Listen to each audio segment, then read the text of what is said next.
So like I said, she covers the world wherever Kiowas are out there. So she actually has a meeting coming up, and I can let her talk to you about it. And then Miss Anita Johnson, I'm glad that she's here. And district number 5, yes. And she has a very large district down there, and the Kiowa Casino down in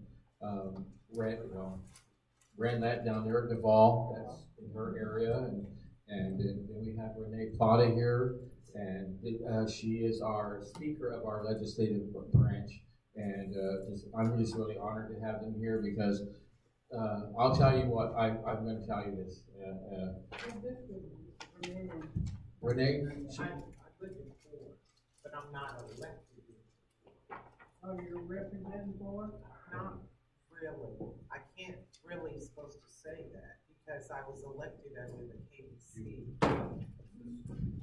I was elected under the KBC. We actually tried to put ourselves, those that didn't have a district yet, into the districts, and we were kind of admonished for doing that because we have not been elected in that district. But it would be number 4. I live in Lawton, and it's Jimmy Creek District.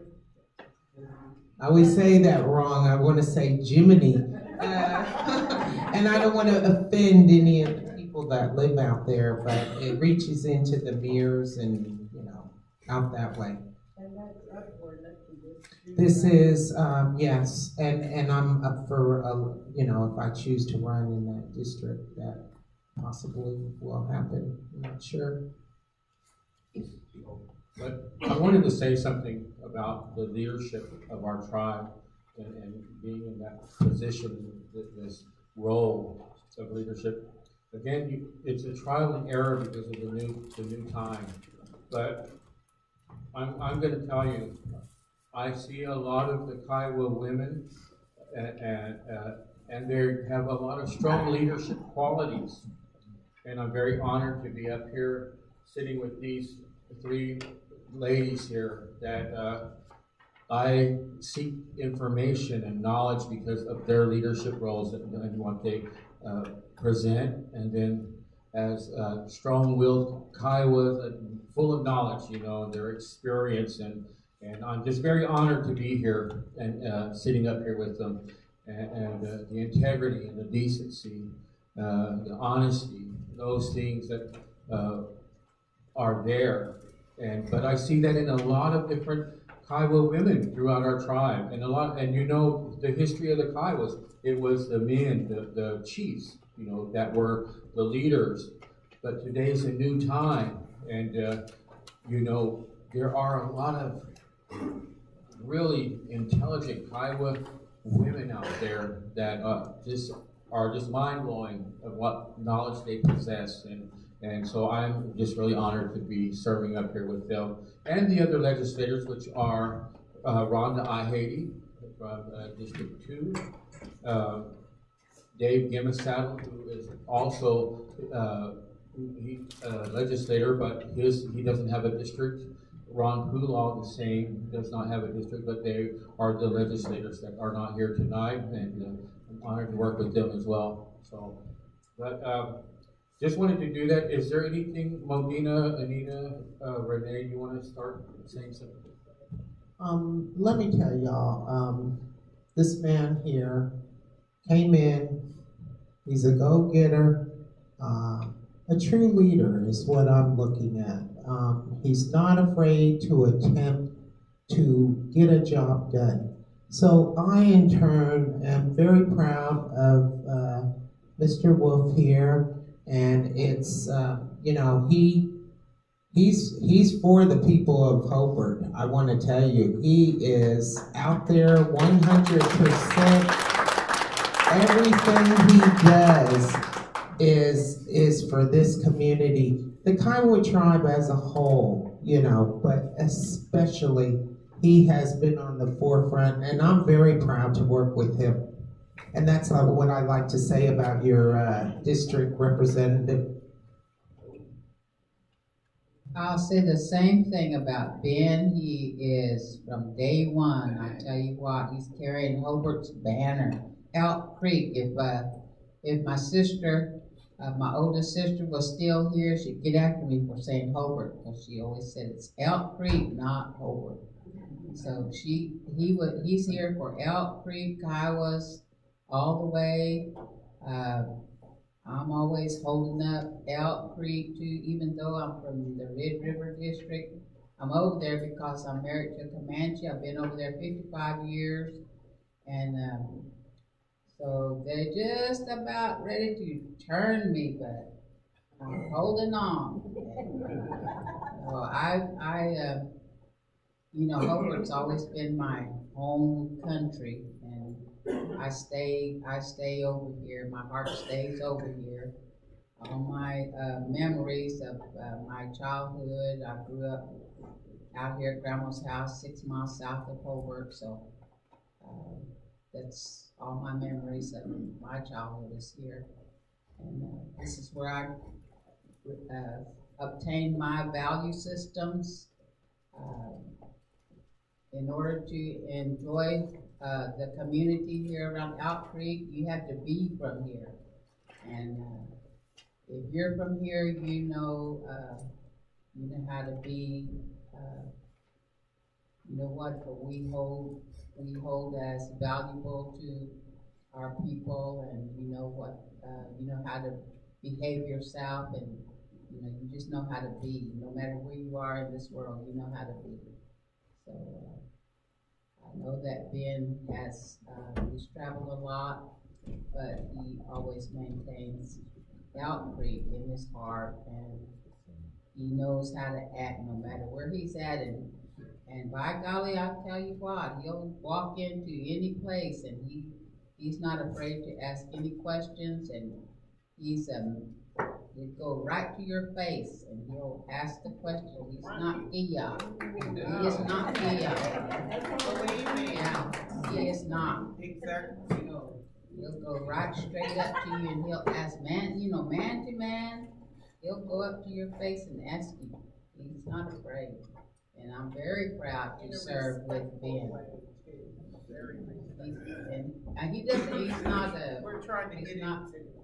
He's not rough. He says it in a good way, respectful way.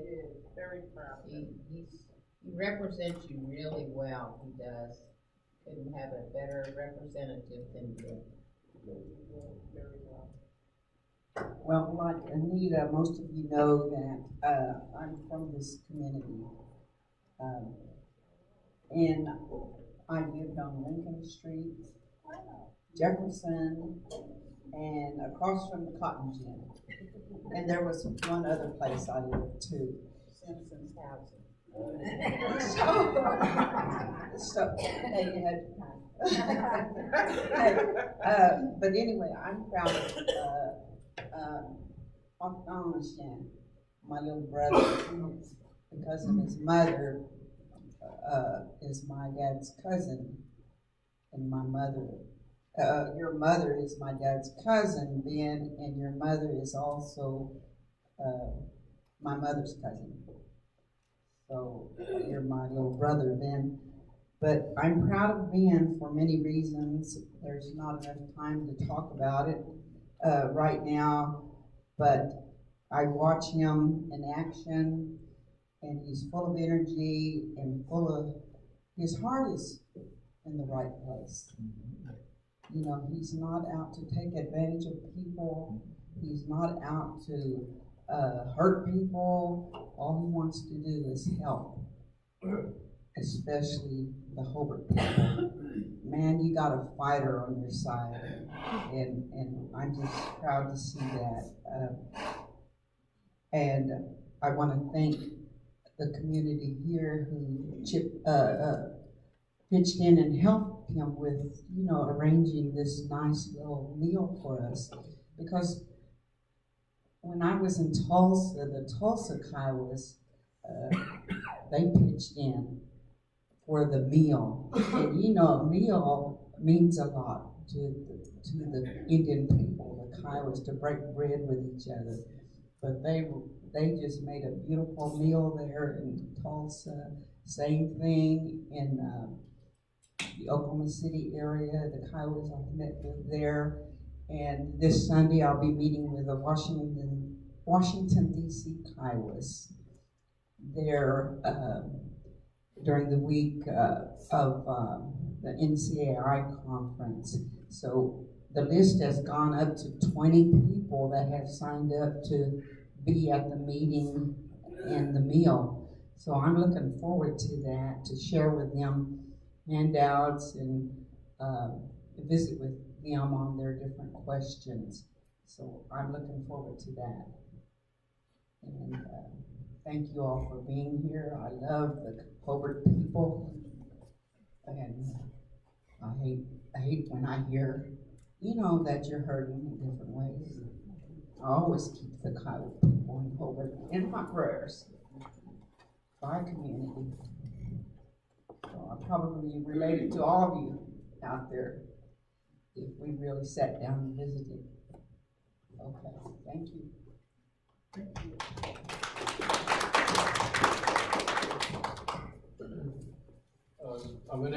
I have this little agenda, but I just want to kind of keep this going according to this right now. And I wanted to switch it around. Joe, I'm going to save you for after the director's program. But Scott, do you want to say anything as a newly elected election commission, or just anything small or short, quick, whatever? No. Okay, that's all right. That's all right. So I'll go ahead and start with Darren Zotai from the AOA.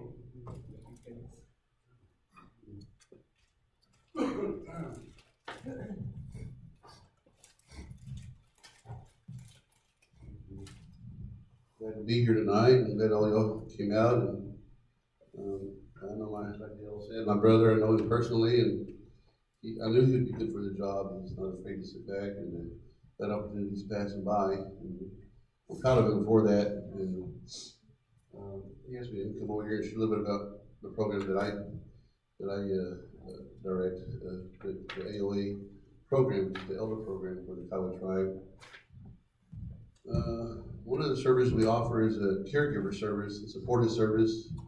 And under that program, we have what we call respite care, which is if there's an elder who is needing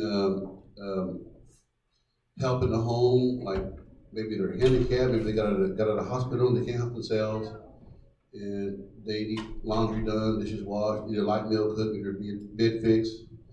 Our program will pay somebody to come in. They can't live inside the same house if they have a different address. But our program will pay them so much to go in there and help take care of that elder, if there's anybody here like that. Another service we'll offer is in the summertime. Last summer we did it, I'm gonna do it again, is we cut grass for the elders. And I was thinking about maybe if somebody here, one of you guys might have a lawnmower here or something like that, I can just use you regularly for the whole summer and pay you to cut the grass. It could be Scott, he's raised his hand back there, it could be 2 or 3 guys. I don't know, it depends how many people need their grass cut here and how busy you're gonna be. Last year they went through that money pretty fast. All the elders in the community in Carnegie area, because the grass is growing like crazy.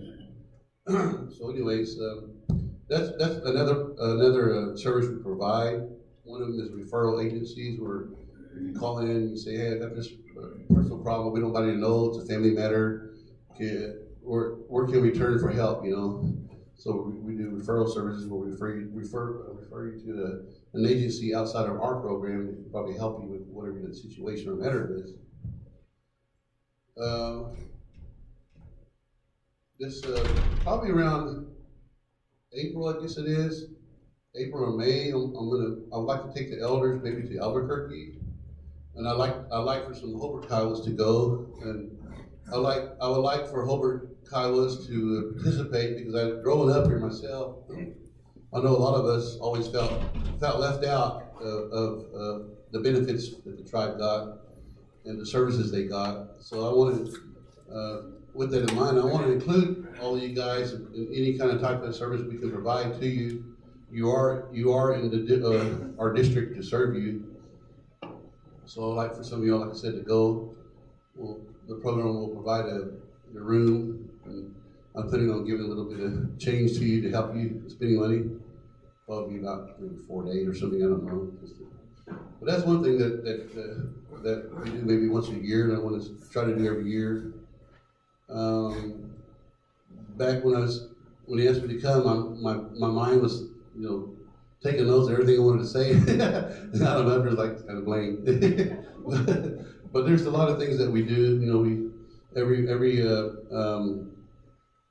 month we have a birthday dinner, and we have other activities. I brought some. My printer went down, but I bought what I could of that I had already printed up, and I brought some over there of what we did for this whole month. And I talked to Ernie's supervisors. They said he could take you guys. My brother asked me if the elders wanted to come to the elder center for activities and stuff. Can it be arranged? So I said, yeah. So I talked to his people, and they said it's all right. So if y'all want to, there's a schedule over there what we do throughout the month. If you see something on your light, tell Ernie. And get a list, get a meeting spot or something, a designated meeting area and a time, and maybe you can take whoever wants to go for whatever we do. And I don't know if a lot of y'all are aware of it, but he's been taking the Hobart Kiowas to the casino every other Monday. This Monday we're gonna do it. Give it $20 free play and a buffet.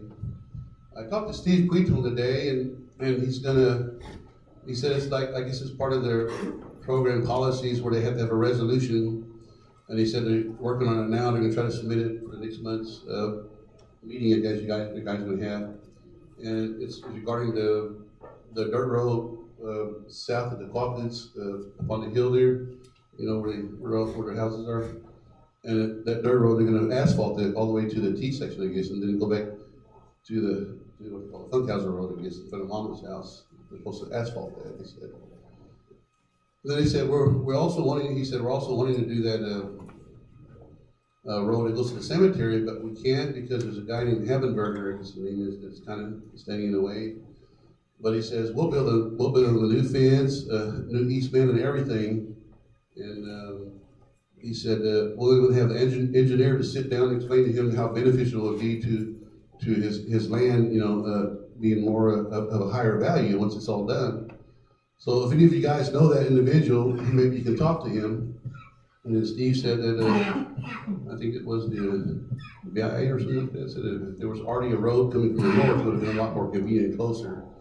Then if there was already one established, it would be easier to asphalt it. So we might talk to whoever owns that part of the property, so maybe get it started. maybe later on they can get it. The chairman's supposed to come over here and go with me and the county commissioner to talk to that guy, but he never has come. Y'all need to get together as a community and talk to Ben here and tell him what you guys want to see here, because he has access to the throne room. He has access to the chairman's office, where you can come in and be your voice, Tell them what you guys want, what kind of economic development or growth or changes, and whatever you guys want and see the need of in this area. Tell him because that's what he's here for. That's what the meeting's about tonight. So hear your needs and share what's going on as well. I know there's more. Just kind of went blank. Last night I went to eat at the next restaurant across the river there by myself, and because my wife was in law and business, and I got up this morning and I had heartburn, I guess, and the lights were off and it set up, and I reached in the shelf, my eyes were closed, and got that bottle went up, and I said, "This is funny." And I turned the light on. It was at NyQuil. Today, this morning, I got to work and was thinking, why am I feeling groggy and sleepy for?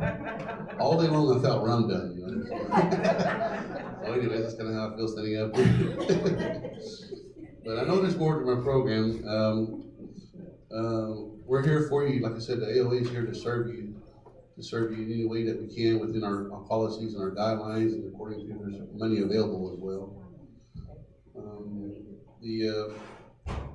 The finance department told me when I first started that. Oh, go ahead. Darren, y'all can find some money laying around somewhere, could y'all fix us a new sign out here at the cemetery? New sign? Our sign is on the ground. Is it? Yes. Okay, It okay. needs to be redone. I don't see why not. The worst comes to worst, I'll use my program money to pay for it, get it done. But I was kind of thinking of like doing like a cobblestone that more, not a cobblestone, but more the modern rock on a base like that. Then maybe metal poles in the middle of it, maybe about that high. The brickwork around it. You know, you have maybe somebody paint it or put some, what do you call it? Plexiglass. Maybe something like that. I don't know, to cover it. I don't know, or maybe get it professionally done. And then after you finish their sign, we do the Rainy Mountain sign. Okay. KCA is the one supposed to be doing that. They're all No, not, well, I could probably squeeze some money out here if I have to.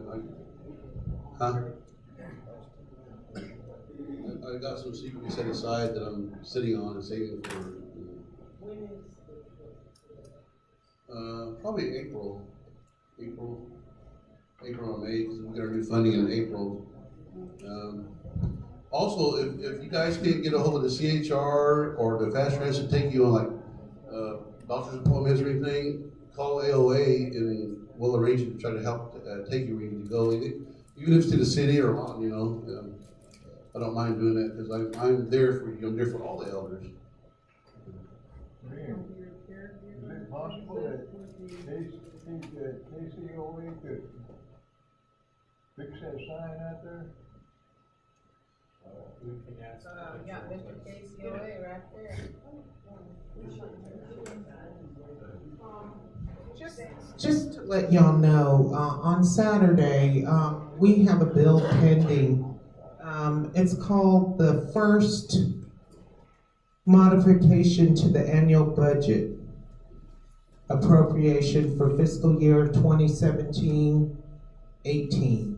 So this is monies, we need more monies in the budget, bottom line. And we've identified about, not to all of it to be, some of it's money that like Head Start needs for, it was a grant, it wasn't identified in the budget. But that grant, it comes from carryover funds in 2016 and it's going for the 3 new Head Start schools. I don't know if y'all know about, we're going to have 3 new schools, buildings, modulars. The first one in May will be placed at Lawton. The second one in June will be placed Anadarko, and the last will be in Carnegie. So preparing for that project, that money was not identified in the budget. So the chairman had to sign a contract. It's $817,000. It was never identified. This will be in the budget modification. Already half has been turned to the tribe and half the payment has been turned over $400,000. So we want to follow up and make that legal with the tribe and what the Constitution says. We also have $100,000 that the chairman stated in his in the newsletter, not the current one, I think last month. I guess that was his State of the Union address, or I don't know what that was, but he talks about $100,000 given to us by an oil company, which I thought was very odd for higher education. So this money cannot be spent without the tribe approving. So we're going to put that in the budget modification so that, you know, it's clear they can spend that money, although we don't know if they're already spending it. Other monies, let's see.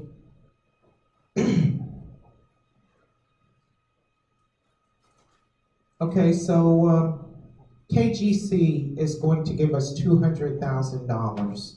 They have been saving for years now. They had a position, the executive director, they never hired. They use that money. They have 4 CDs. And we asked them for part of that money to start the judicial. So I don't know if it'll all go in there. We're going to work hard on this tomorrow because we must have this document ready Saturday so that the tribe can, we have to have election for it. Other than that, we believe we will have $500,000 from the casino. So we're looking at about $700,000 to help the tribe at this time. I would say, yes, we can help with the sign.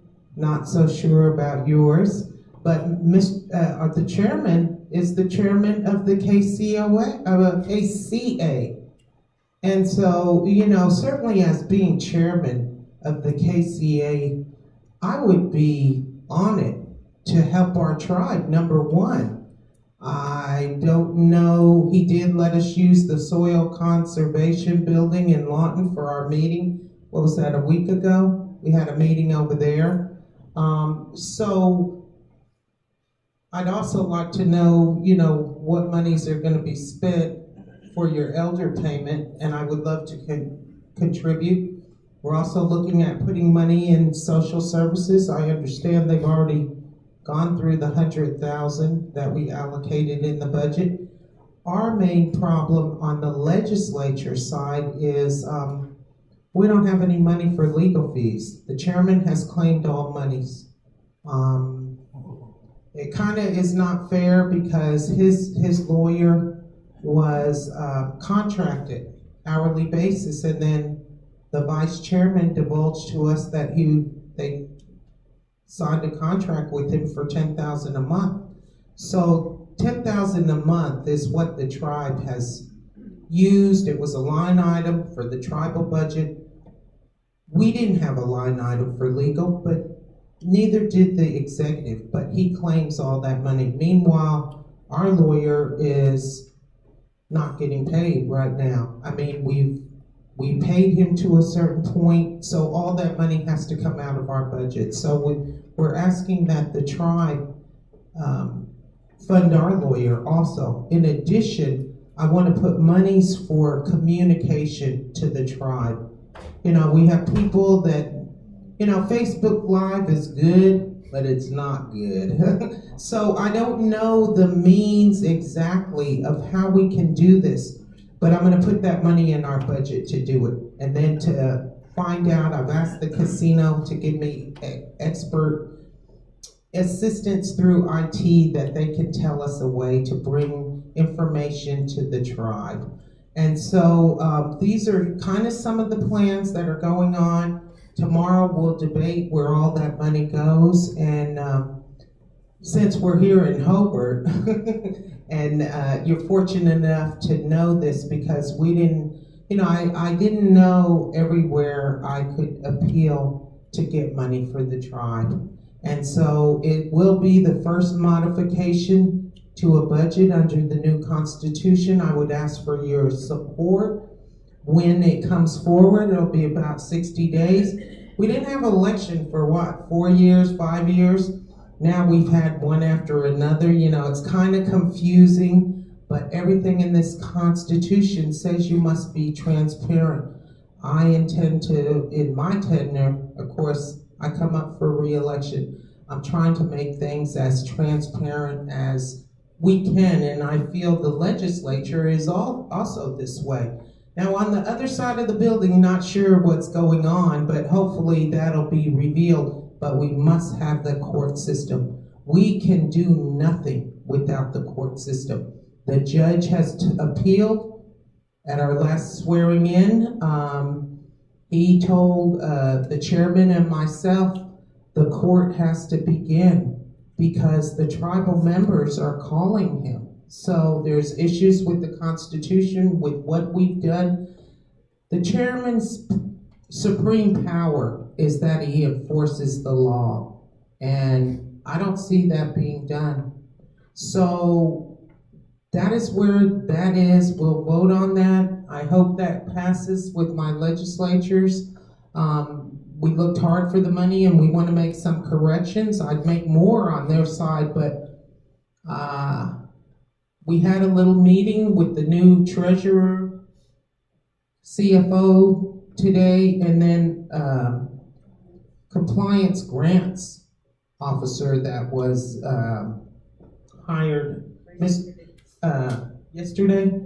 They're all pretty recent. So we did talk to them, and then one by one they were out of our room. So I don't know if we'll ever see them again, you might say. So, but we hope we do. But I would like to see how much money y'all need. I just want to add a couple more things before I turn it back over. Is the other service we're providing is gravel for your driveways if you need gravel. Also, the loan closet. I bought some electric scooters and wheelchairs and walkers. If you guys need to check it out, like a library book, you can check it out and keep it as long as you need it. So that's available too. And our program exists based on those who participate. The numbers in our budget set pretty well set for 3 years, so it doesn't matter how much our increase has been because it's going to be the same. And I started last year in February, and I worked for 2 weeks. For the last 2 weeks of February, it was like a $1,200 for the whole month of what they served. And then we had like only 8 carryouts we were doing, but the next month it doubled to like 2,400. And then now we're doing like 34 carryouts now. So it's grown a lot, but after the 3 years, then we can get reimbursed for all that. So what I'm getting at is that when you guys participate, come to the Elder Center, that's more funding for the program eventually. So you know, guys, even if it's just to eat, come out and eat. That's all I'm saying. About the caregiver program, what is the jurisdiction for that? Like, can you, I have a sister that needs caregiving, she's in District 7. We have, people in District 7? we're supposed to just, according to our policies and guidelines, help within our jurisdiction or service area. And some things it's up to our governing body to decide, maybe a situation like that. If there was make it law. another tribe, excuse me, but if there was another tribe up there that has the jurisdiction there, you know, they're using that service. I was going to say the same thing, that there's other tribes who have the same AOA programs in the area, other programs you can check Do you into. know of any tribes up there? Okay, I think I'm And done. if I could You could try to share find that out. Okay, that, let me have what you have this here. I'm done, thank you. Mary, if I could share that I can provide some brochures to you where DHS has that type of program. I know that they will fund a caregiver. If it's a relative, they will pay them to look after that person, say for 8 hours or however much time they need. And the payment is through their system for their salary, but they have to pass a background check. And I have some brochures I can get to you on that particular program. Just make the application and they do the background check on whoever's going to be the caretaker or caregiver. Conduct that type of program? Well, I know that the Ponca tribe, when I was there, was already talking with the state health department on running their own program. But I had since left, so I don't know if they got that off the ground. But yes, a tribe can have that program. Think about it. But we got a lot of elderly people that need caregivers. Well, you know, my mom, I use Comanche tribe for my auntie. You're in their jurisdiction. In Lawton, yes, Comanches are over there, although it's a Kiowa who runs that program. But I used them at one point. We're not using a caregiver at this time. but it's actually a family member or somebody you would want to put there. And it's, I think the program is Family like. members can't have Yeah. this lady. Yeah, I'm well, talking about. it's hard, you know, because, it's only, that respite program is 1 hour a day. So what I had is my nieces who didn't live in the home to come in and help. But pretty much Mama fired everybody. You know, she didn't, you know, she wants to do it her own way, and she didn't, that one does this, so, you know, I have to go with what Mama says, but at one point I had to move somebody into the home with them too, because it was too much for Mama, and they were in a pitiful situation, so I was able to help them too by providing, you know, the bedroom for them, and it was, Auntie loved it, you know, the conversation, you know, with my niece, that somebody was there, you know, young and just to tease her and that time, because Mama gets frustrated with her. So, you know, it's not easy when you're taking care of a loved one. It's very difficult. In fact, I had told Auntie, I said at one point I might have to put you in a nursing home. And she was like, I know. But actually, the doctor gave us a physical therapist through the insurance, and that physical therapist did wonders with Auntie. Actually, she can get up, she can move around, sneak around, Mama says, in the middle of the night. So she can get around, but she still loves her bed. She still loves her bed. So I'm gonna bring up Pastor Brown, Wilford Brown, Mr. Brown, if you want to come up here and talk about the food distribution program. So, Ben, yes. let me ask you and the legislators, does this new constitution give the chairman and vice chairman the power over everything? I'm reading where they went to that big powwow somewhere. And then here lately, I read the vice chairman went to that OU ball game. Do they come through y'all before they get to go, or do they just go? I would say that the vice chairman probably paid his own way there, and the same. What about when he went to the Kansas City game? I think he's been They had paid that for Native his American own day way there. to go to the game. I would think. We don't know. We have no idea. They have travel money. They go when they Now they have tried to stop us from going somewhere, but we don't interfere. We don't know. Even as KBC, we did not know. So we don't know. We don't know if that's tribal. That'll be revealed later, I'm sure.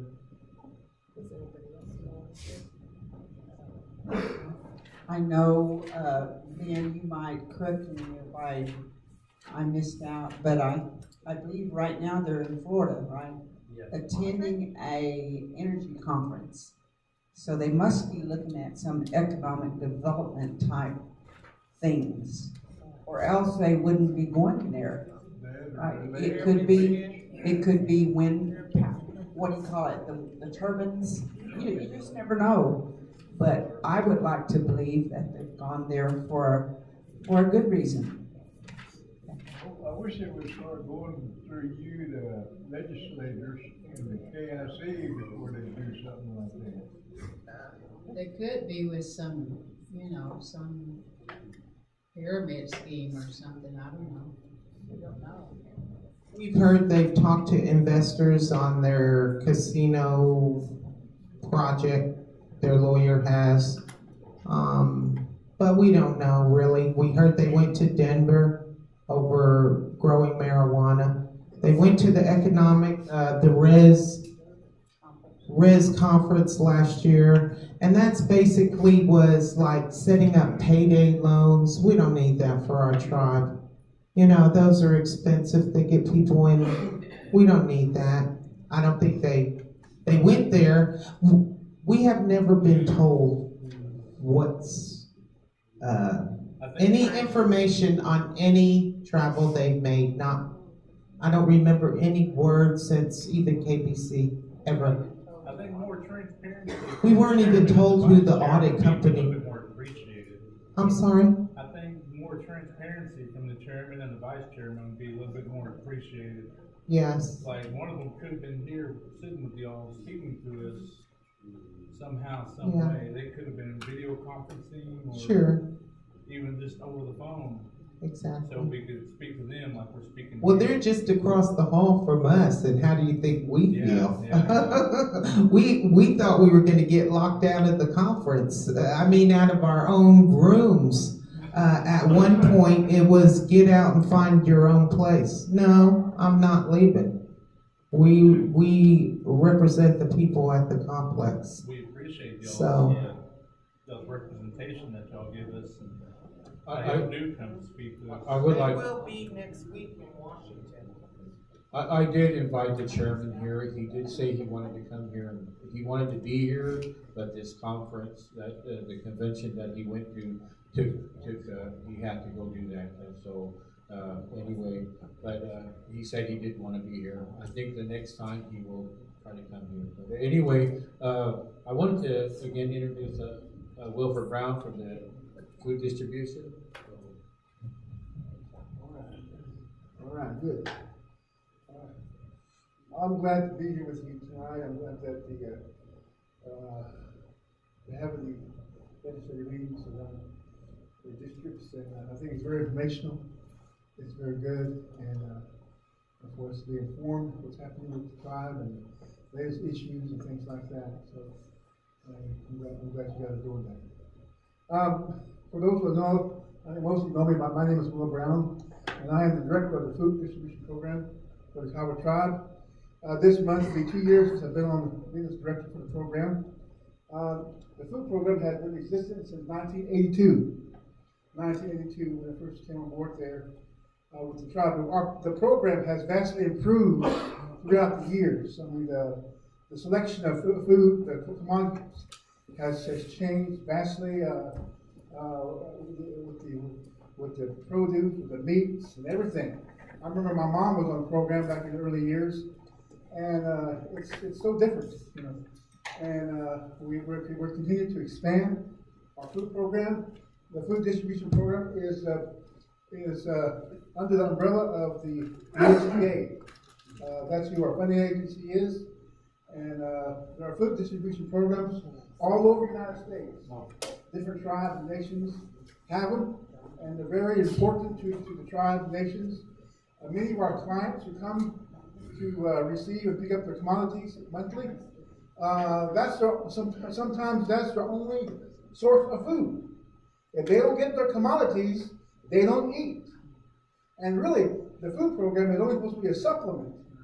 But if they don't get their food, their commodities, they have no food to eat that month. And so it's very important, you know, and we don't turn anybody away. Of course, we have guidelines we go by, income guidelines and things like that. And if they qualify, they will receive commodities every month. We also have home delivery, those who are handicapped, those who are elderly, also those who have no vehicle. We take their order, and we fill the order, and we deliver their food to their home. And so that is very, very much appreciated. We have, since I've been on board these past 2 years, I have made a lot of improvements to our program to try to better serve our native or our Kiowa people. It's the food program is just not for the Kiowas. If you have a CDIB or you have a tribal enrollment card, you're eligible to be on the food commodity program. You know, that's all you need to have. It's those two things. It's just not, you know, and so we service not only the Kiowas, but many different tribes. Our service area is Jackson, part of Jackson County. That's the Blair area. Harmon, Greer, and Kiowa County. And and the extreme, let's see, western part of Caddo County, which is mainly the Carnegie area. And we go all the way up to Bowtone Church. If you don't live in those counties I named, then you might be in the CNA area, you might be in the Apache area, or the WC area, which is the Anadarko area, or if you live in the Lawton area, you can fall under the Comanche Nation tribe, their program, the food distribution program for their tribe. And our guidelines are the same as any other food distribution program because we all go by under the USDA guidelines. And so we're looking to expand our program and to let our Native people know about the commodity program, food program. In the next 3 weeks, I'll put ads in the local paper, like the Hobart News, Carnegie, Herald, Mountain View, Blair, and Mangan. Those newspapers to let people know about our food program and that if they're eligible, they can apply for commodities. And so I'm privileged to have a really good staff that I work with. Jeffrey Topa is our warehouseman, and he has been there for 19 years. LaRue Gulel is our certification clerk, and she's been on board, I think, about a year and a half. She previously had worked for the tribe. And recently we hired, in the past 3 or 4 months, Charla Bosa Johnson, who's from Hobart, who's also a member of my church. I really have a good staff. We have weekly staff meetings every Monday morning. So, everybody knows what's going on, that we're on the same page, and anything that comes up, any problems, whatever, we just talk it out. And so, and I tell my staff, the clients come first. If they come into that door, you make sure that they're taken care of. If you're busy, then you alert some other staff member. Even though I'm the director, we're all cross-trained. Sometimes I go in the warehouse. Sometimes I certify clients. We're all cross-trained. So we all help each other out, to make sure that our clients are taken care of. If for any reason a new client is turned down for maybe because of over income, or maybe they're on the SNAP program, which is the food stamp program, you can't be on both. You can't be on the SNAP program, which is the food stamp program, and get a commodity at the same time. It has to be one or the other. And if they don't qualify, we will let them know step by step why they didn't qualify for commodities. And hopefully, most of the time they understand. But we've had some pretty interesting conversations sometimes. It's all fun and well. So basically, that's what I do. That's what my staff do. We work with the tribe, of course, and my boss is Don, the ED, Don Totopop is my boss, and as the director, and of course the chairman, Matt Malati, and they're very supportive of our program. We try to keep them informed, especially Don, as much as possible of what's happening there. My long-term goal for our program is to get a new building. We need a new building bad. That building was built in 1988, and if you're there by yourself, it's like somebody's walking around. It rattles. A lot of times I work late at night. And when I first started working there, I thought somebody was back in the warehouse walking around. No, it just rattles and all that. And the structure is not good. And we just found recently that we have mold that we're trying to get rid of, and so we're hiring some professionals to take care of it. And so My goal eventually, one of these days, hopefully, I don't know how soon, but one day, we'll have a new food distribution program for the college and for our clients. A1, first class, all the way. But basically, that's in a nutshell what a program does.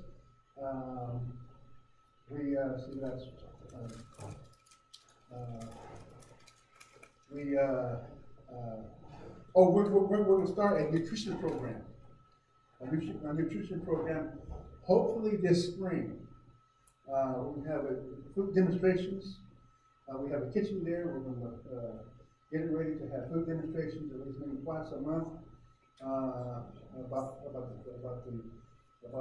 food, the commodity, and how to prepare it, how to use it, certain recipes and things like that. So we're looking to do that, in our building for the clients and visitors.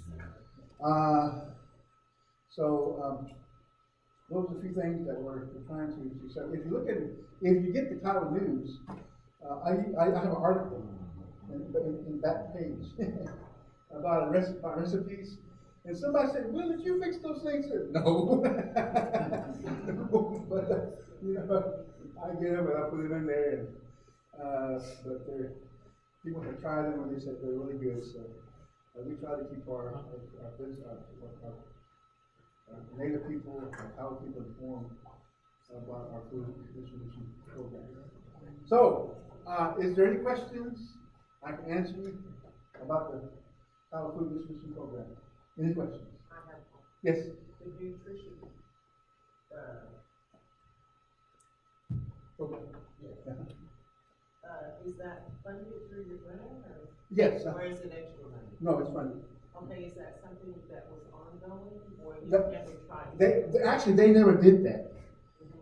When I take it back, they did it in the early years, way back years ago. Different food. Yeah, and so we're gonna. They haven't started in years. It's been years, and we want to start doing that again. I heard you say about the building, because I don't get to talk to you, but I would love to talk to the programs. But you say the building. There's a lot of grants out there under USDA that Right. certainly funded building, but you need things that forward. Right. So, hearing that, I would be interested in something like that, because we can only go so far. Right. We do visit with the USDA people, a bunch of them came when we were at KBC, and they gave us a lot of information, and there's a lot of money out there. Right. That type of facility that we want. So, Are they in the future, we might. Are they grants? They're grants? Anita, are they're grants from USDA for buildings and stuff like that? They're grants. They're full, and there's grants Anybody for. know how to write grants? Well, they. May I interject before I forget? Mary, until we get these 3 audits done, we are unable to do certain things. That's Once these 3 audits are complete, we will be able to, everything will open up to us. Hire a grant writer. Well, those are specialized people that know how to do grants. Right. but the audits, right now, we're on a drop dead deadline that I don't think is gonna be met. But I don't really know. Pray for miracles. Yeah, because it's been a slow process with that. This USDA, I don't know if that, we were early in the KBC when we talked to them. Did that matter from them? I don't know. I think your finance and how that operation is, I think, matters to people. So at that time, we had no idea with the finances. We don't know a lot more today. Actually, today we had a little bit of the picture, but not much. So everything with the audits, when I was treasurer, number 1 priority, that payment. So, but I'm no longer the treasurer. So, I've hard to made do anything. at least 3 phone calls. hear the same thing. You have to have 3 years of clean audits before you can go after these particular, grant money. Yeah. Yeah, our hands are tied. Well, on certain you know, in things. my mind, I would make that priority number one from day one, but, you know, still 2014, and they're digging for more information, and we're, what, So what happened to the audits? Well, They weren't we done. had hired Finley and Cook, and then the chairman fired them at the end of April without anybody knowing, so I had a plan there, and I had over $500,000 to work with that plan, but, you know, the chairman let them go. So then, after that, we had, that was the end of April, then we had the election during that time for the new constitution, so everybody's, you know, there was this change. I'm no longer the treasurer. Y'all got your treasurer on Monday for the trial. So, So is that George Carter? yes. You know, that was one of the issues of when he's still talking. I Yes. haven't- I'm sorry. Yeah. It was about your building, but, you know, maybe we can talk more on that when we're allowed to talk to you. Okay, then, I just have a few more things to say for just now to remember. Also, we're going to, this year, hopefully this fall, hopefully it'll be this spring, but not this fall, we're going to a store. Just like you walk into your neighborhood grocery store or convenience store, you know, there's shelves, you know, just to go through the item and take it to the counter. Well, basically, that's how it's going to be done for our food distribution program. Matter of fact, probably that's how most of the our native food programs are going to now. A store. Where now, when you come into to pick up your commodities, we take your order over the computer, we fill it, and we go back to the warehouse and fill the order, and you bring it to the front and put it on the counter, or you take it, or we help take it out. Well, when we have the store, you know, we're gonna just print out the list, and the items that you want, and you have aisles, you have refrigerator with produce, and you just pick out your, if it's your green beans or corn or roast, you know, how many number you're supposed to get for that for your household, and you take it and you scan it, and we scan it for you, and you check out. And so that's what we're shooting for. Hopefully what have we supposed to do it, hopefully this coming fall. And that's going to be a really, really big plus for our program and for our clients, you know, still, you know, so I'm looking forward to that. Okay?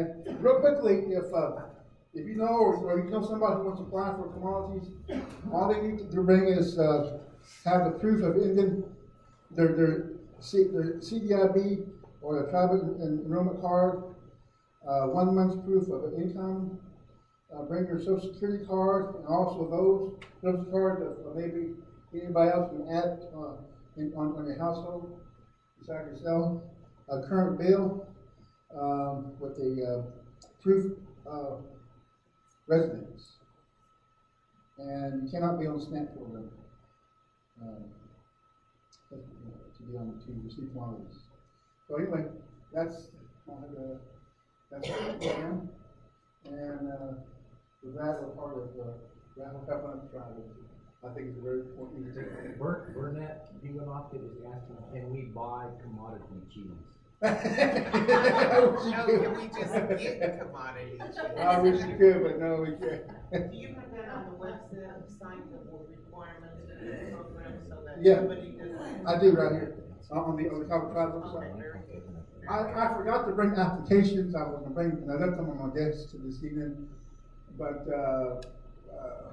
please, we have to put it on. We need to put it on here. Yeah. So come by the food program, and we'll get you lined up, set up. Okay. All right. Thank you.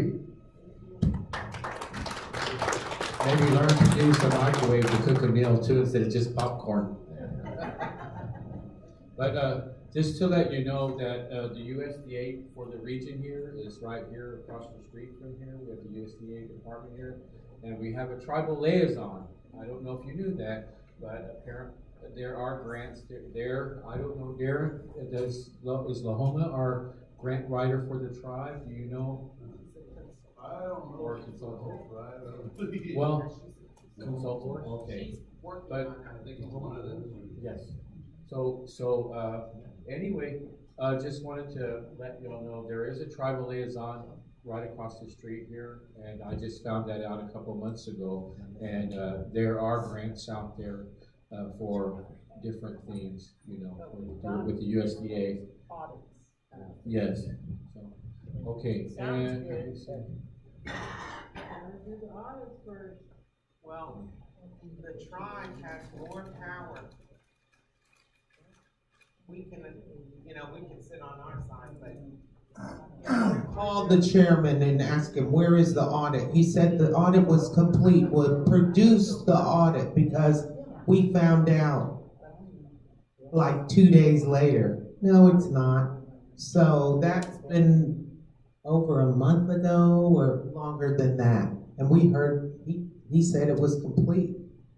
So we know today it is even not from the CFO. So okay. Yeah, I want to keep moving a little bit, but I wanted to let you know that up there are a list of the bills that the legislators have enacted, passed, and made into law. There's a list up here as of 2017. Okay. And there is a sheet of paper up there that tells you which he's vetoed and which ones were passed, and it tells you a little bit about the purpose of the laws, and it just has the information. No, they're up here. They're up here on the table. The laws. It's a legislative calendar, and it tells you when we made the resolution, the action we did, when we sent it to the chairman, and then what the chairman did. The first 5 laws, he did nothing. He didn't comment. He didn't let us know. So if that deadline comes forth with no comment, no anything, they become law. So then it also tells you which ones he vetoed. It doesn't actually tell you why. Some of them, we don't know why he vetoed. And then the few that he signed. So it tells you that, and then it also tells you on the veto if we overrode that veto. And to override a veto, it's 6 out of 7 votes. And it tells you that, and it gives you the votes of, it doesn't tell you who voted, but we are supposed to have an annual report, which for the annual meeting, and I'll push for that to know that has to be published, how we voted and, you know, what happened here. So, and this is all about the law that we're preparing for the Kiowa tribe. The annual report will tell the tribe how their district rep voted, when they weren't there, when they were there, and how they voted, so that you'll get an accurate report of how your representative represented you at each session. And so that'll be good for you to know. And if you'd like copies of any of the laws, we can get them for you. And just remember, majority rules. Well, on a veto, it's 6 to 7. There's other in the Constitution, you know, like impeachment, it's unanimous. We could actually bring the vote on our table of the blood degree issue, but I must have a unanimous vote on that, and I don't feel at this time that I have that, but we are speaking of ways to possibly bring that without it being 400 signatures by the people, and that would take 2 elections, which would cost us more money. So, and it's an amendment change. So many people have asked about that with our March 4th election, where the people voted to go both ways, up to 4/4 everybody, and then down also to include 1/8, which in my mind, this would be devastating for the tribe. The tribe could not support that financially. But those were both overwhelming votes. 2 votes was the difference between each of those issues. But those are dead issues really on our table because we were under the KBC at that time, and then the Constitution came and they said that was the priority. The BIA told us because the Constitution was in federal court. And so can we set forth a resolution to lower the blood to 1/8? yes, it's an amendment change, so there's a different process. Like I said, there's 2 elections that you must hold, which would cost. But like I said, if I had a consensus on my board, so that's people talking to their reps. We represent the people. I do not feel like just because what I think is what the people think, and I don't. I want to say my legislatures here should be listening to their constituents out there if they want that. Well, he's a great advocate. Telling our legislators, we would like to see the blood go down to 1/8. Yes, I agree. He's advocating for that. He's not the holdout.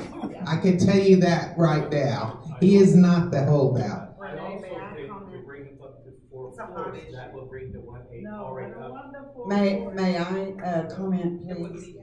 Mary, I have and will submit,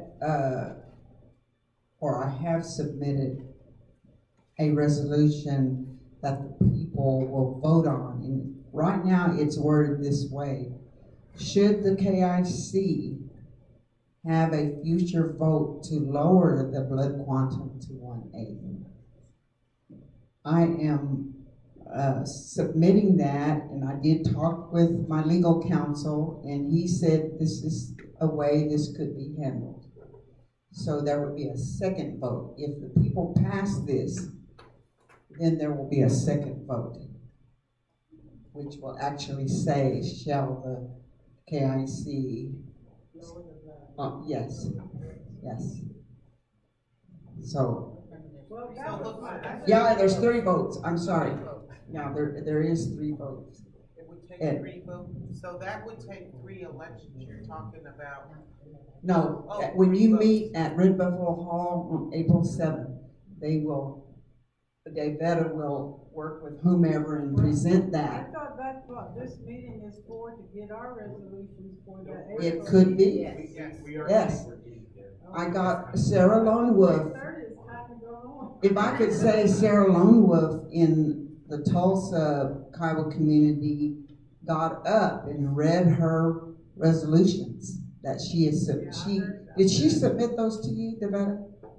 Sarah Lone Wolf? Okay. And I have written 5 resolutions that I have submitted, but one of them needs to be modified a little bit since any of you have resolutions tonight? Okay, yeah. Sorry.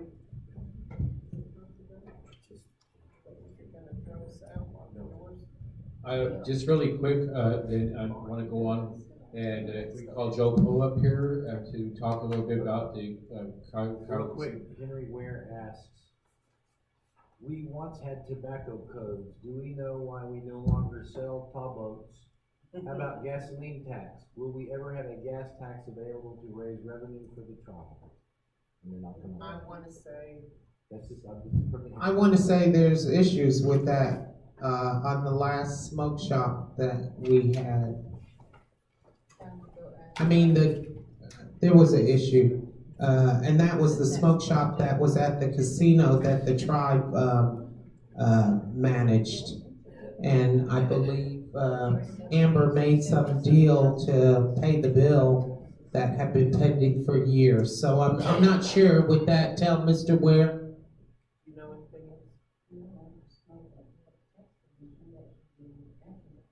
Yeah, we have a tax commissioner. I mean, that would be, they should say something once in a while. Maybe they need to investigate that. Hello, I'm Joe Poe. I'm vice chairman of the KIC Casino Operations Authority, and I've been on this board less than a year. The current seat of chairman is unoccupied, so I'm the acting chairman. So let's go over an update on the hotel. The hotel should be opening the first week of March. Our lender, which we borrowed $87 million from in 2007, his loan balance now is $11 million. And we currently are paying him $500,000 a month. He allowed us to stop loan payments for 9 months so that we could pay for the hotel out of cash. We resumed payments back to him on October 1st. Carnegie, that casino should be open March 1st. So then we'll have 3. Probably most interesting to everyone else is, Devetta, could you pass out those letters? On February 5th, Chairman signed this letter that Devetta is passing out now, which directs the Bureau of Indian Affairs Land Office to cooperate with the KCOA's attorneys to have the 11 acres here in Hobart put into trust so that we could move forward with that. I only, again, recently stepped into this position, so I used to just ride in the bus, but now I'm driving it. So I wasn't really involved in that, but I talked to the attorneys and they were already 98% finished with the fee to trust application. So he's just putting up on some finishing touches, and that should be ready to turn in to the BIA shortly. I can't give you an exact date of that. But can you give a projection of timeline? Soon. It's 98% done. The last 2%. Oh, well, it's got to go into trust first. But there is going to be one here in Hobart. That's not right. Yeah. Yeah, well, the city of Hobart. Because I keep hearing that they have. Well, you keep hearing that, and I've only been in this position for 3 weeks, so, okay, so I've had nothing to do with what happened before. Or direct arrows somewhere else. So, the city of Hobart has offered to donate 11.3 acres of land, and the chairman gave his approval on February 5th. And we're moving forward at Warp 9 on that. And we want to thank Ben for pushing this. Without him, it may not have happened. I'll tell you why. The chairman withdrew the authority at the Bureau of Indian Affairs on January the 7th. And then,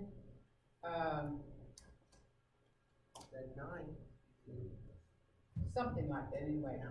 Anyway, he took that authority away, and then the attorneys for the casino then let the casino know that they could not speak to the Bureau anymore. They refused to speak to them. On the Hobart project. This letter, a letter similar to this, since was September. we got a copy of that letter. Ben has been pursuing it almost every day. Is that still gonna be out here by the highway department? Yes. It's in the same location. So, So the chairman reversed his. yeah, you have a copy of the letter right there. He first had it. And just in case no one believed that was his signature, we had it notarized. That letter was given to the KCOA in September. We waited a year. We talked to them as KBC.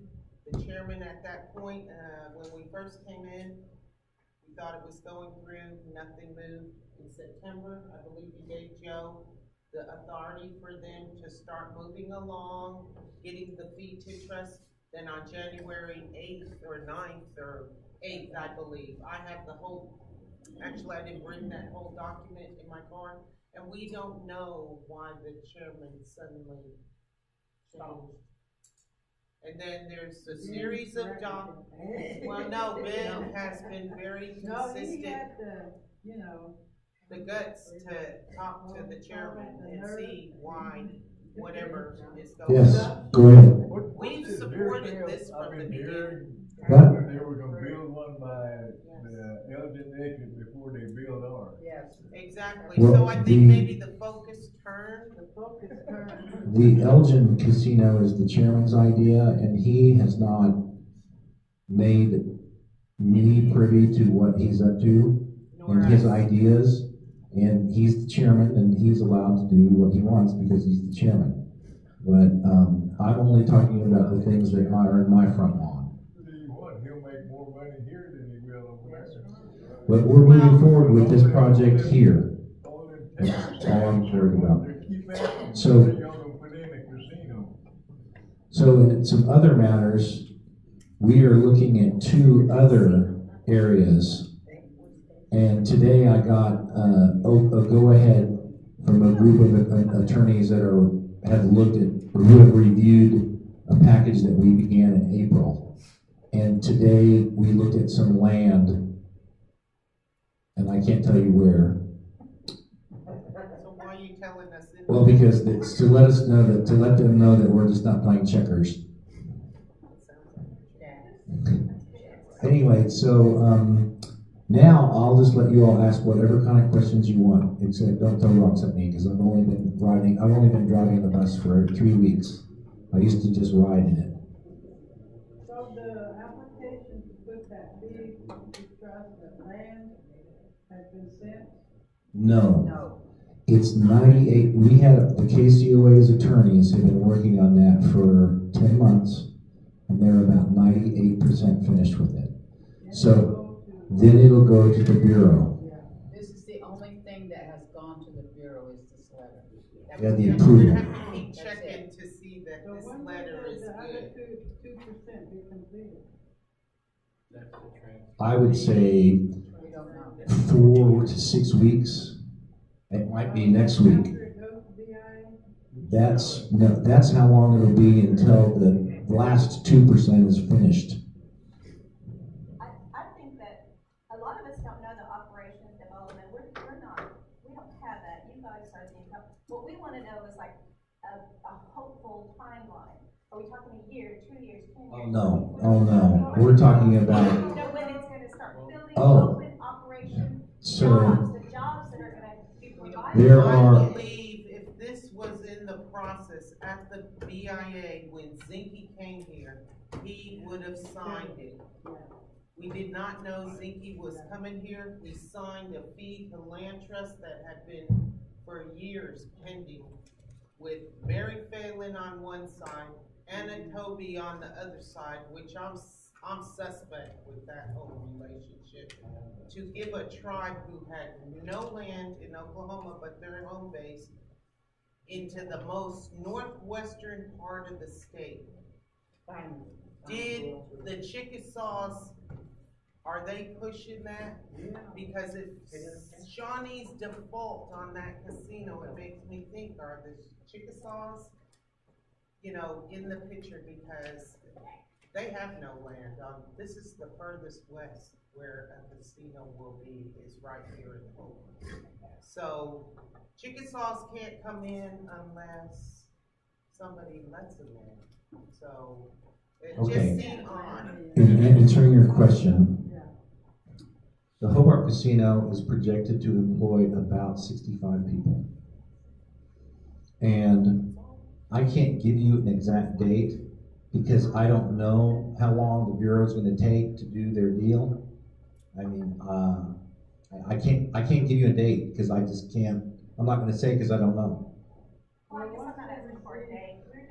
Once it's put in trust. Once that goes to the Bureau, they have 45 days to approve it. So once it's put in trust, we're not going to let the paint dry. We'll move quickly. You should stay on top of them. I'm staying on top of them. Well, you should stay on top of them. Devetta? Yes.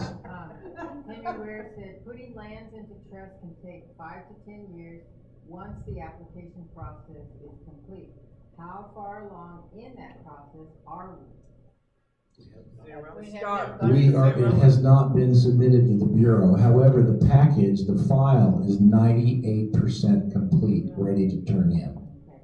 And as far as legal expenses for putting lands into trust, who is paying for that? They've already been paid already. It would actually be the casino, the KCOA, and casino funds that have paid for any work up to this point. So I know there are more questions, and I can just tell you have 100 questions.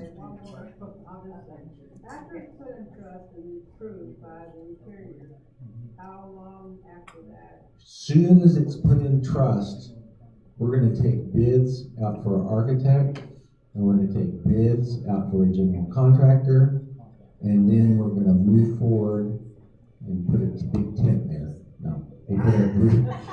As soon as that's done, and we'll go ahead and probably get that in mind of who we're going to go, but we'll move quickly once it's put in trust. And we're gonna give you guys a dozen. Okay, so I know that everybody has more questions. I can tell someone has more questions. For a dozen fireworks to break ground. Well, no.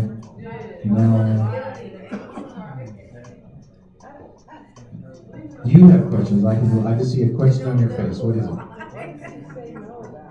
None?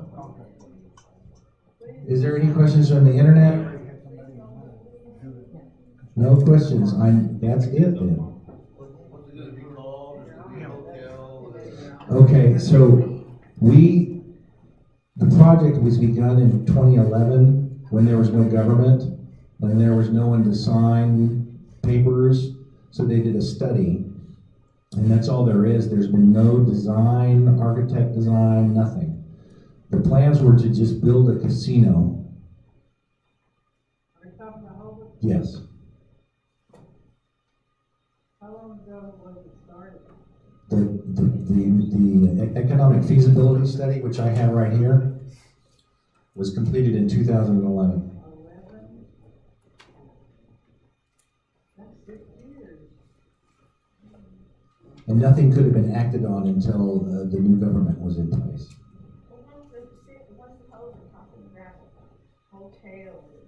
Well, Hobart's going to build a hotel, but we're not planning on building a hotel. No, the casino will be ours. Also, too, the casino in Carnegie was paid with cash, and it will be ours, fully owned. Just like the Verdun Casino is ours, fully owned. And to finish the Carnegie Casino, we're taking all of the extra money out of the Red River Casino above the payment, and plus setting aside to pay all the bills. All of that money is going to Carnegie to finish it. Yes. Burnett is requesting to discuss refinance. Oh, that's right. I forgot about that. Thank you, Burnett. The refinance. We are currently paying 14% interest on that $11 million loan. Is there anybody here that would want to pay 14% interest on their home loan? Or would you rather have 5% interest on your loan? Okay, so we thought so too, because it's $82,000 a month less in interest that we already make that we pay to the loan man for the extra high interest loan. So we're going to have to re-vote on the sovereign immunity, limited waiver indemnity, because we have a new constitution. And that's why it has to be re-voted on under the new constitution. So that ballot issue will be coming up soon for vote.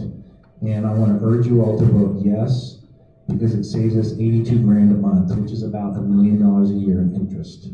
How will the question be turned? Well, it's going to be nearly close to the last one. What will it say? I don't know exactly what it says, but it's almost nearly identical with another sentence or two added on it.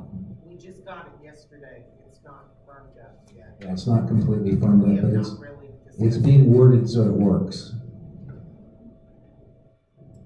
We had a lot of people don't understand Well, the question, it's gonna be as simple as we can, but voting yes means saving $82,000 a month in interest, going from 14 to 5, which I think everybody in here would rather pay 5 than 14 on their home loan. So, yes, sir. This casino will be built from the ground up and no trailers? Wait, which one?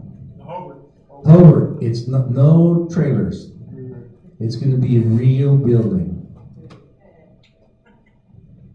it gonna be Verdant size? It's, you know, if you want some more details about it, come visit me after the meeting, because I have them all right here. But I don't really want to say it on the internet.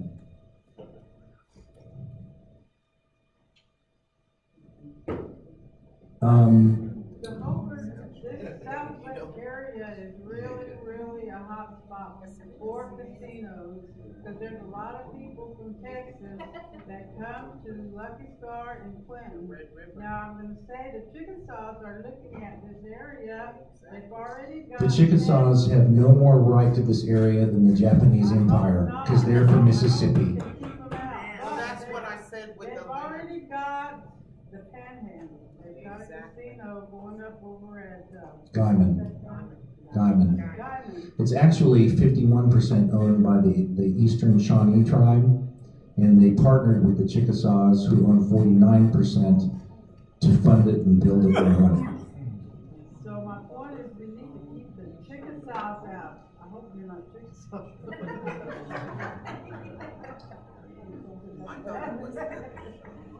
Her name is.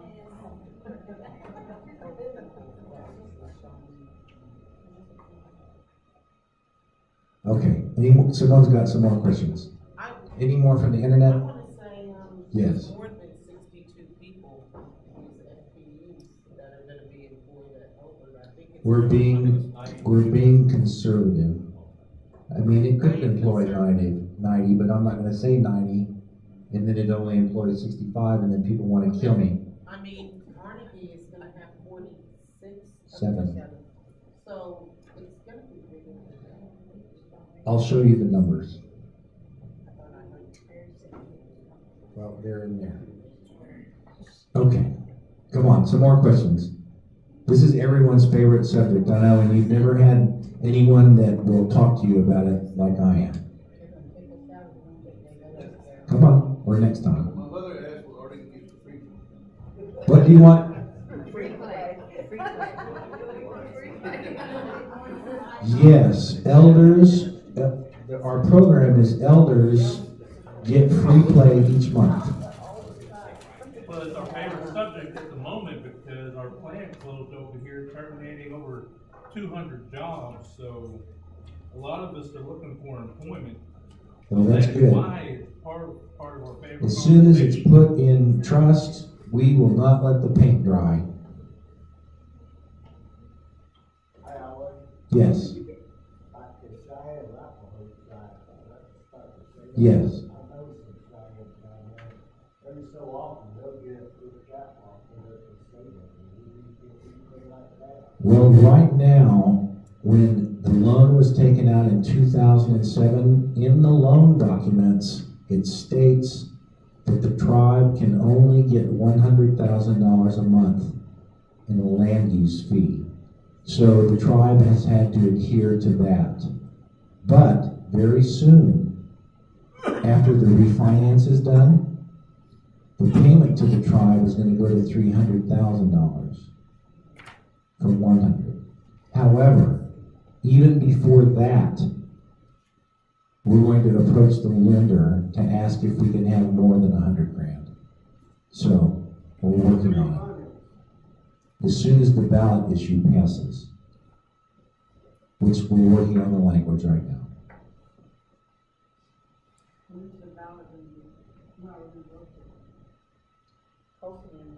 Hopefully If they March. have provided the right language, you know, it could, I'm not sure that. All three of them are supposed to be working on it. It came to us yesterday. Okay, good. Is it from the, no. Whether we can get it on there with this budget modification, or it's the that's just reserved for the primary candidates. I don't, I have to look more at this, but the sooner the better. Yeah, we want it to go, even if it goes on its own issue all by itself, it's worth the money to get it voted on again, so we can There's refinance. still discussion on the refinance. The charter still had KBC under it. We're not the KBC. That took 5 months to sort through. We're no longer the KBC. So the modification of the charter, KCOA charter, our chairman didn't veto it, he didn't sign it, he didn't acknowledge it last Monday. So then last Monday, we had a document, we enacted that law for the charter to be, and how it changed from the KBC to state that we have a different government, the legislative and the executive branch. Language is in the charter now. So there were some other changes that went through, it became law.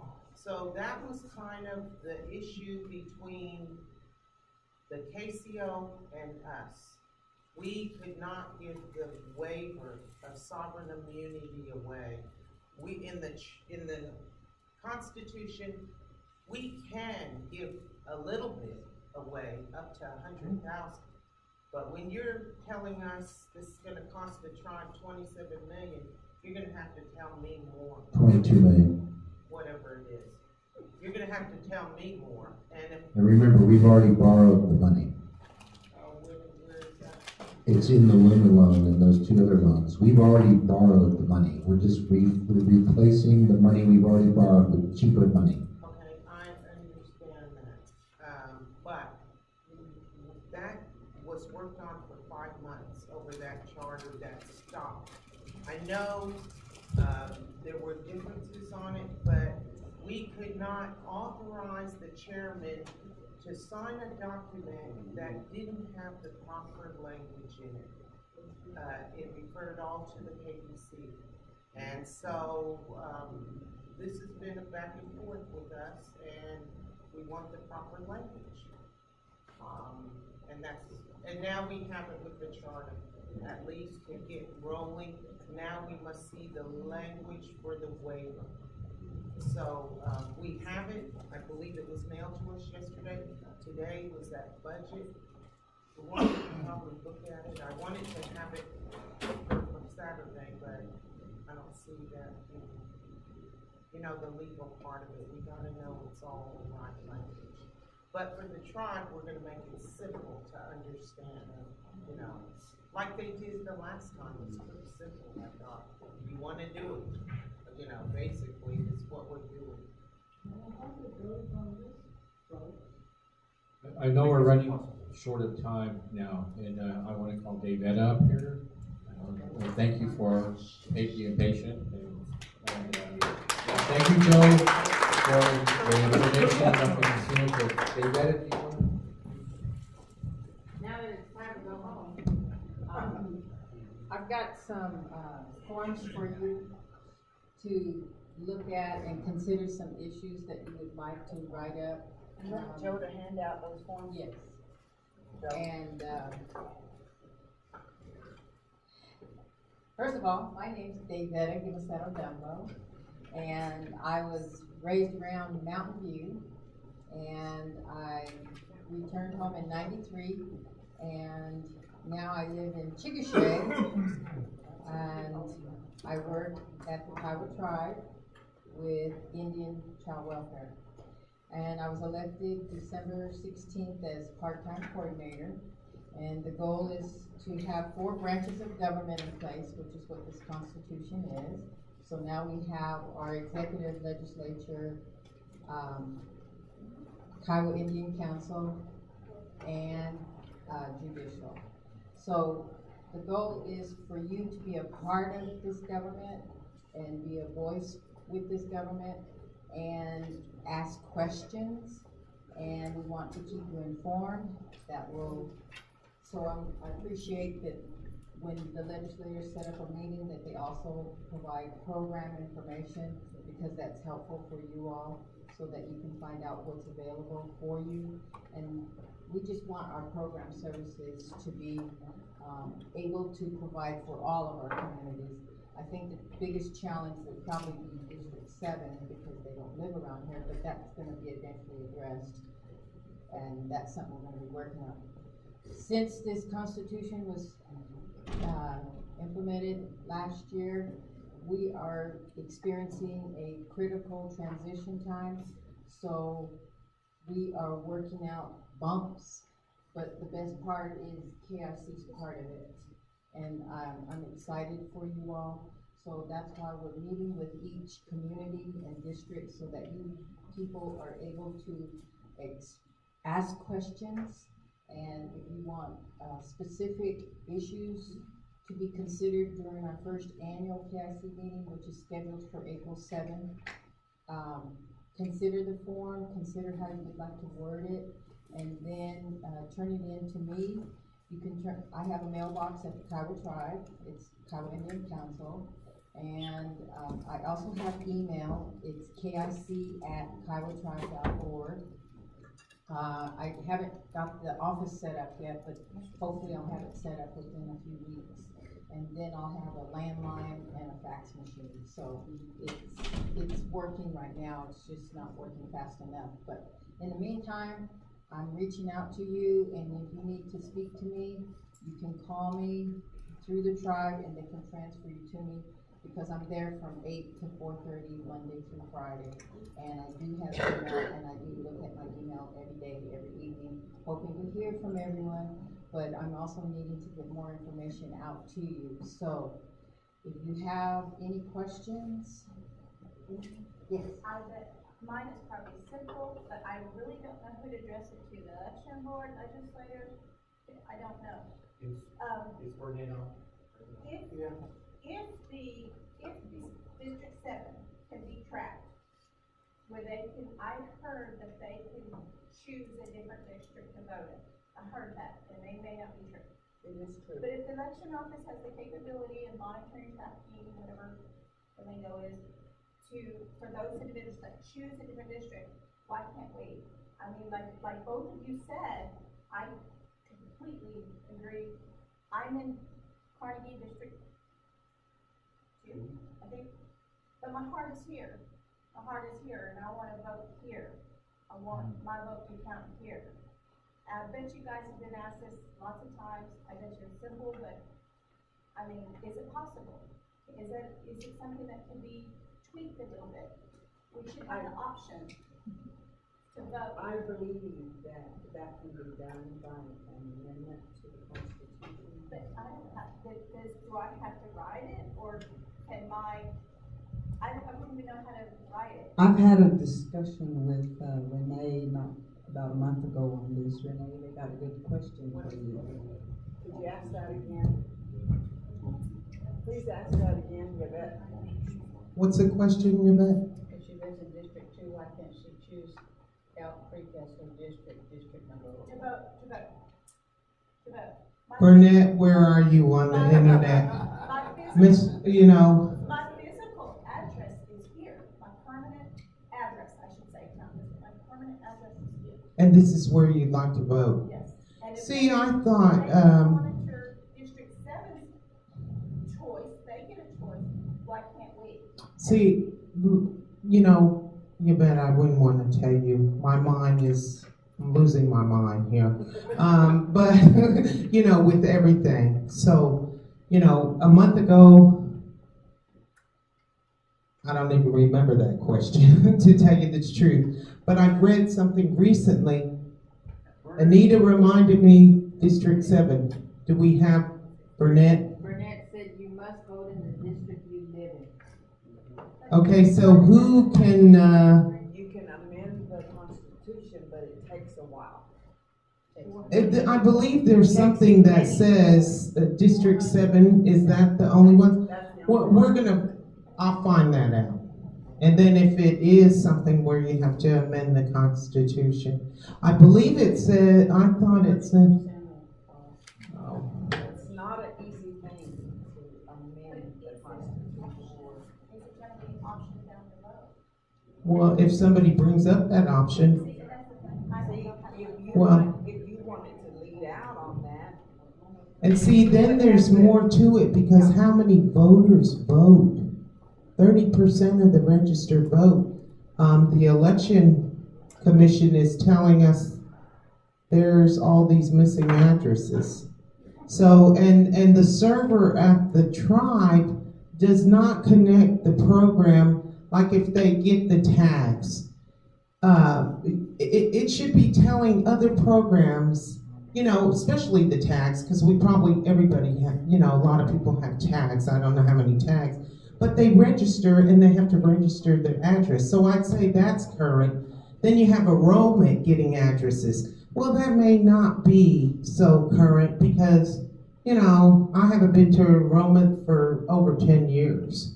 So that address might not be that good. Then you have the election commission, and then, you know, if you just registered or you were at the KIC historical meeting, they had, you know, registrations, or they had a form you could fill out. We have that form, all of us, so that if somebody, even Mr. John Dasuda didn't vote at NCAI, I asked him, he said, they didn't have my address, so I got his address and the election commission sent him a ballot. So I think it should be printed in the paper. You know, every paper, let's look at those names, and if you know those people, encourage them, because 30% of the voters, that's 3,600 would have to vote. We haven't had that yet. You know, we had more for the special election to get the KBC in. We had a good election March 4th, good election on for the new constitution, but we haven't had 3,600. I believe a blood vote could produce that, but we need more communication, because we don't have a server, the computer server that connects everything at the tribe. We have a question from the internet. Angela Chattelson McCarthy writes, can the tribe vote on an issue which will protect the KCOA from being dissolved by any future executive committee in the future? Let me tell you, the KCOA is in place under the charter.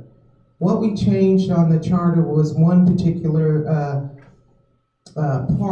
section, article, I'm not sure exactly. I didn't bring that charter with me tonight, but the chairman was let go.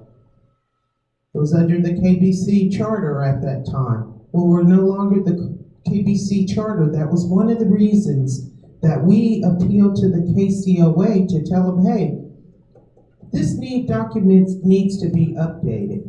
First of all, we can't get a loan without this document being updated. So Mr. Otterdale was let go. He has no recourse. The recourse under that charter said recall.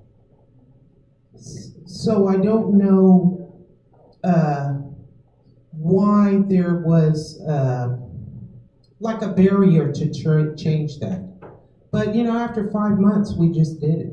So now what we have in place, because the chairman appoints these people, he has to get them confirmed from us. So what we said in that charter, instead of the recourse, or to help the recourse, is that anybody on the KCOA right now, before anybody, the appointment can be made, or the nomination by the chairman, but he cannot replace a member until we confirm that appointment.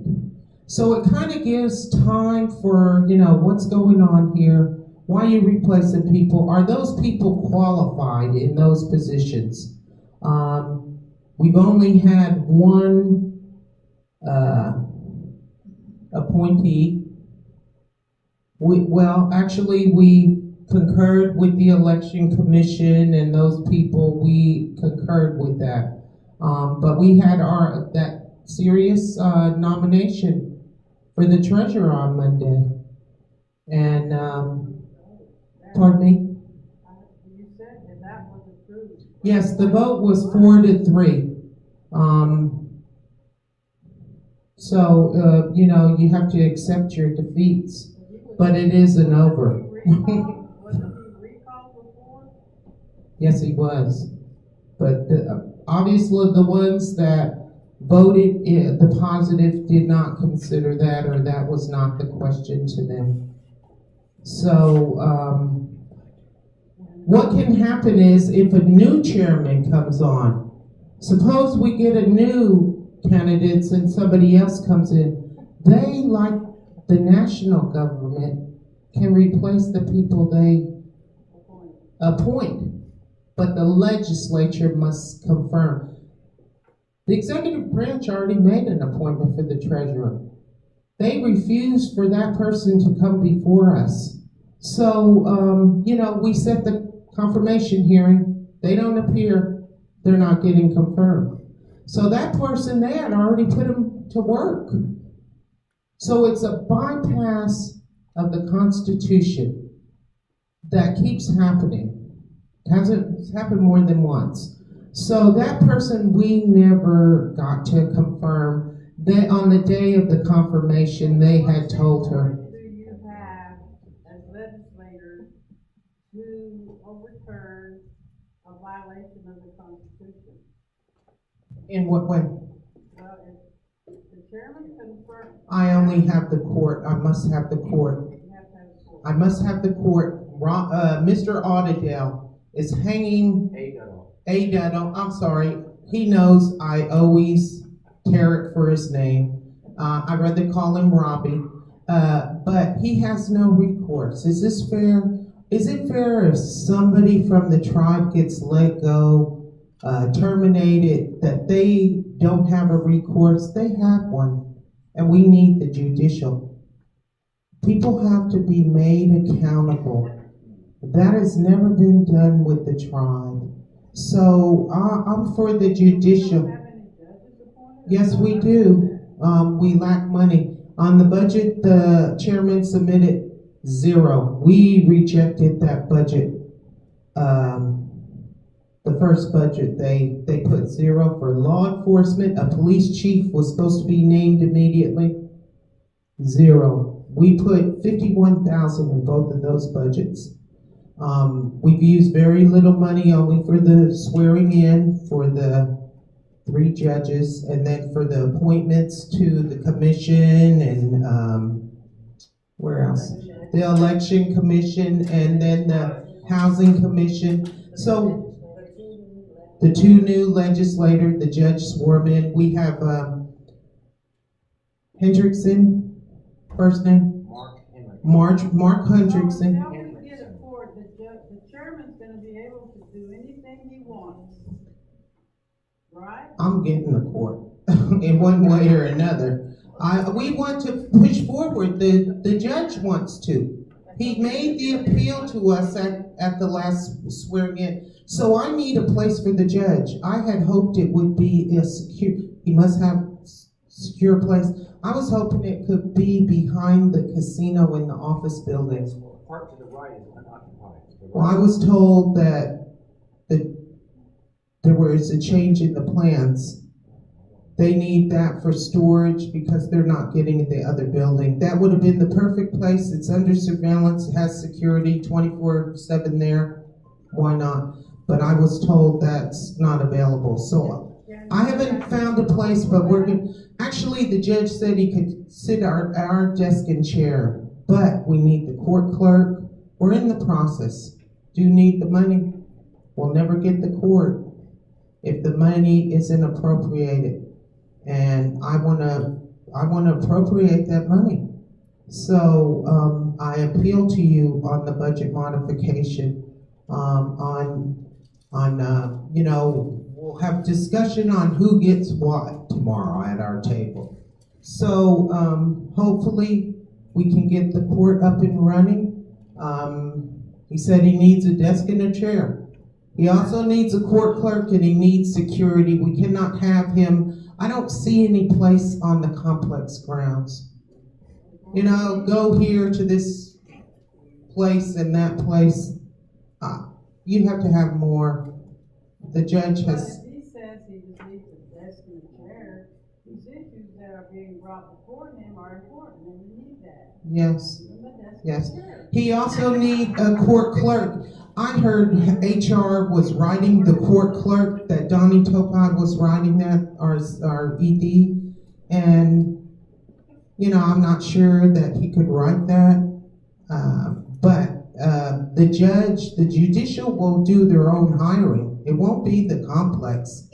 The judicial branch has the right to hire their own people and know what they need, just as we know what we need in our branch, just as the executive branch knows what they need, just as the KIC will reveal what they need. So nobody should infringe and say, I'm gonna hire the court clerk for the judge. The judge knows what the court clerk should be. I don't think that's something for the ED or even the executive branch to be saying they're going to do. And then I don't know how far they've gone with that. But I'm hoping within a couple months that the judge is sitting at some desk and chair in a secure place, that we have a court clerk that I looked at the fee schedule for Oklahoma. No way am I going to charge our tribe those kind of monies. We're not having those. Back in the day, Judge Ward Dean just come into town and just brought his own chair and desk and Yes. sat down and. Well, the CFR court was started in a trailer out there. I had actually told the vice chairman that gift shop trailer looks pretty good for a courthouse, which that didn't go over well. But what's more important, really, what is more important? So on that side, zero money. And that continues to this day. I haven't heard anything. They told us actually on our budget, put $1. Zero money looks like a plan. A plan, yeah, exactly. This is bad because our Constitution now, Kiowa Tribe has this jurisdiction. If something in the CFR is heard, somebody with a smart lawyer can challenge that because we have the jurisdiction. Find a smart lawyer. Yeah, well.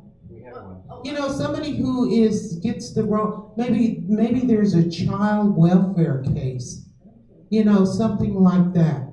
Maybe there's something like that that's heard over there. That could, to me, this is important to the tribe. We didn't go through all this. All we had was a hearing board of, you know, and maybe it served its purpose at one time, but for us to have sovereignty, is you have to have more. And the court, we have to have it. I see it plain as day. Angela told you to take the gift shop trailer for the court. I already suggested that. They didn't like that. Yeah. Now, you know, the KIC has power. I wish they'd use it. If I was on that side, I'd be using it. But they do have. There you go. The chairman should be at the annual meeting, and he won't chair the meeting. You know, our